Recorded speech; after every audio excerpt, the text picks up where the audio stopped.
Sanibonani ikhaya lamaphupho. Uma umusha kule channel ngicela ushaye subscribe, uma ibuka ku TikTok ngicela ushaye follow, inbox ucela inamba la ozosibuza khona njalo ngizokuphendula. Namhlanje ngizokhuluma ngamaphupho ngenyama.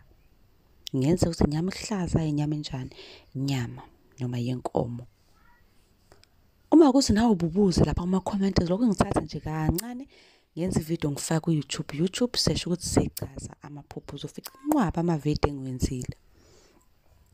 Amaphupho ngenyama, uma uphupha udla isiteki senkomo, isitshulu noma inyama egayiwe, lokho kusho ishwa. Kusho ukuthi ishwa nokulahlekela kuyo kuyakunyonyobela, okusho ukuthi kuneshwa yamabhadi athize okukunyonyobelayo okuzama ukusondela kuwena. Ngakho-ke kuzomele uqaphele nje wena. Omunye ubuze ngenyama engaphekiwe.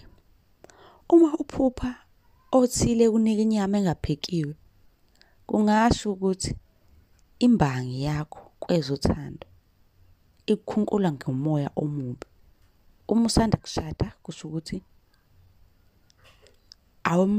awumkwela amadlozi omndeni wakho omusha, awakwamukeli amadlozi omndeni wakho omusha. Mlaleli, uma ukuthi awaka-subscribe ngicela usubscribe. Uma ibuka ku TikTok ngibhala lapha la inbox zokuphendula ukuthi ngicela inamba yamaphupho le ozosibuza njalo ku WhatsApp uma siba ngichaza amaphupho ekuseni ubuphuphile. And ku TikTok ngijwayele ukuthi ngibe live. Uma ngiba live ngisuke ngichaza amaphupho, umuntu efaka igifts ngimchazele iphupho. Nisale kahle.